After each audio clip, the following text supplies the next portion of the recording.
허허. 제목을 보니까요. 벌써부터 어이없음, 어이상실 이런 게 느껴지네요. 김묘성 기자님. 네, 그렇습니다. 누군가에게 무차별적으로 폭행을 가했는데요. 구속영장이 기각이 됐습니다. 어허. 이게 과연 합당한 일인지 시청자 여러분들도 보시면서 좀 판단하시면 좋겠는데요. 네네. 지난 19일 새벽 송파구에서 벌어진 일입니다. 신고가 들어오는데 비명소리도 들리고요. 아주 작은 목소리로 살려주세요라는 목소리가 들립니다. 어머. 당시 긴박했던 상황이 CCTV에 고스란히 담겨 있는데요. 어머나. 영상으로 확인해 보시죠. 네. 네, 한 여성이 편의점 안으로 들어옵니다. 네. 그리고 한 남성도요, 뒤따라 들어옵니다.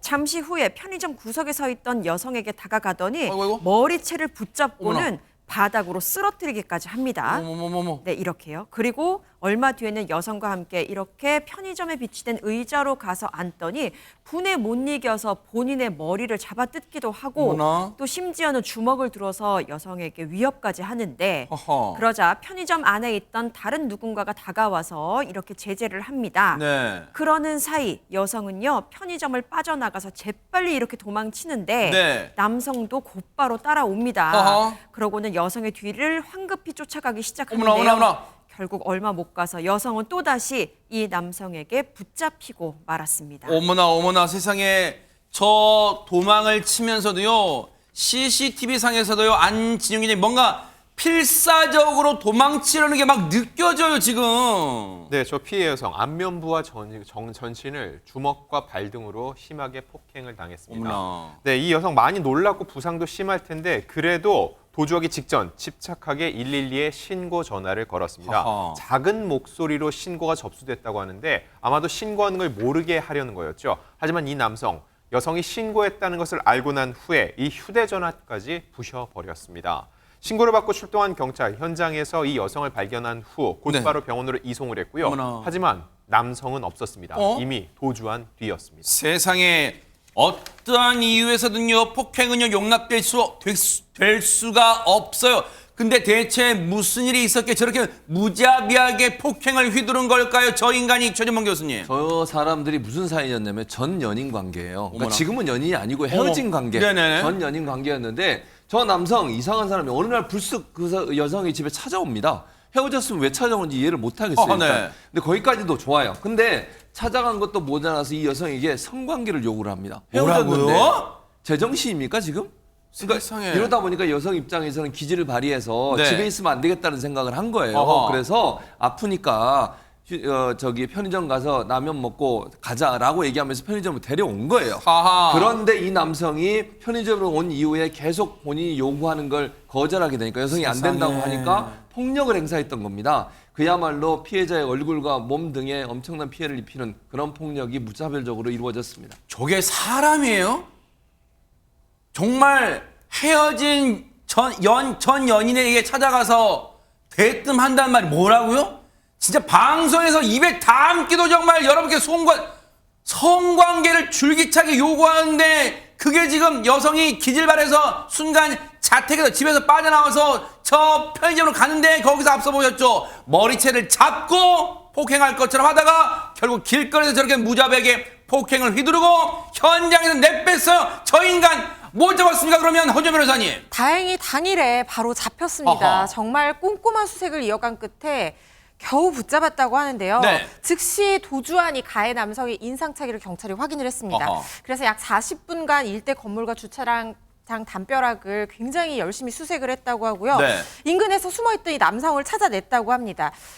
긴급 체포가 됐는데요. 체포 당시에는 유사강간 등 혐의였지만 조사를 정확하게 해봤더니 적용된 혐의가 강제추행, 상해, 재물손괴 혐의로 바뀌었습니다. 세상에. 그런데 더 놀라운 것은 이 남성이 지금 딱 봐도 폭력 성향이 굉장히 강해 보이잖아요. 네. 그런데 이게 처음이 아닙니다.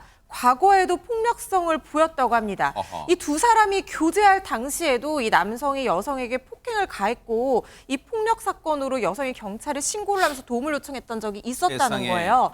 그 신고 이력이 확인이 되니까 경찰은 재범 우려도 높고 또 이대로 풀어줬다가는 이 여성을 또 찾아와서 보복 폭행을 할 우려도 있으니까 그렇죠. 이 20대 남성 구속 필요성이 있다고 보고 구속 영장을 신청을 했습니다. 하하. 어제 구속 전 피의자 신문, 이른바 구속영장 실질 심사가 있었는데요. 어떠한 모습이었는지 한번 보시고 이어가 보도록 하겠습니다. 헤어졌는데 왜 찾아가신 거예요? 전 여자친구 폭행하신 이유가 뭐예요? 거부 의사 밝혔는데 왜 무시하신 거죠?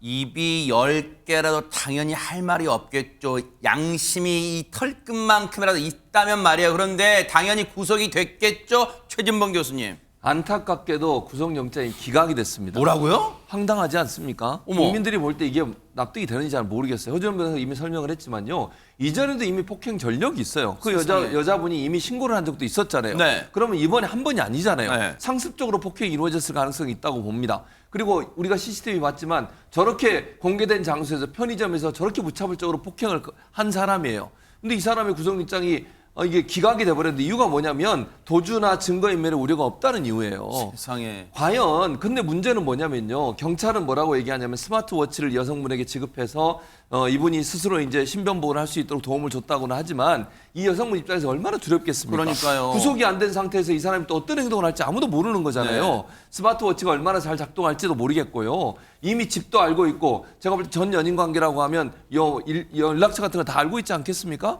이런 사람을 구속을 안 하고 이렇게 그냥 방치하는 것이 맞는 것인지 국민들은 상당히 불안해할 수밖에 없는 내용이다 이런 생각이 듭니다. 허주현 변호사님께 먼저 하나 여쭤볼게요.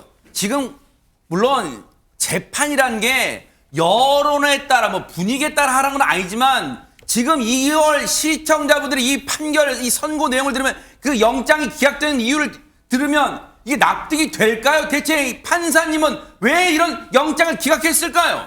일반적인 법감정과는 좀 동떨어진 부분이 있다고도 생각이 들기는 합니다만은 결국에는 구속의 필요성을 판단을 할 때는 재범의 우려도 굉장히 중요한 부분이지만 도주와 증거인멸의 우려를 굉장히 중점적으로 봅니다.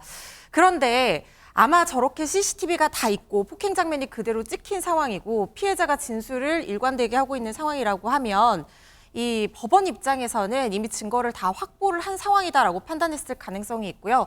거기다가 직업이 분명하고 주거가 일정하다고 하면 도주 우려가 없다고 판단했을 가능성이 있습니다.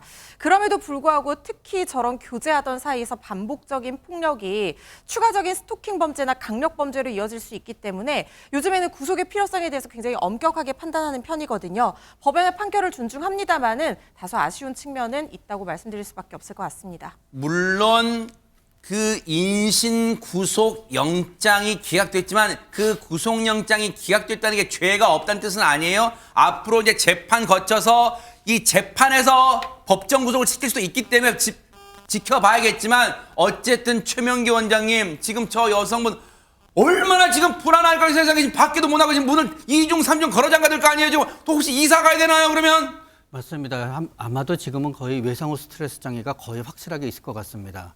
그래서 그렇기 때문에 본인이 폭행을 당했던 장면이 꿈을 통해서건 아니면 기억이 나서건 계속 시달리고 있을 거고요. 그러고 나서 그와 관련된 어느 곳에서 가지 못하게 되는데 길에서 폭행을 당했거든요.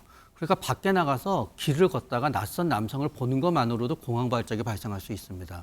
그런 다음에 아주 작은 일에도 깜짝깜짝 놀랄 거고요. 그러면서 본인한테 해야만 되는 어떤 중요한 일들에 대해서는 전혀 반응을 보이지 못하거든요.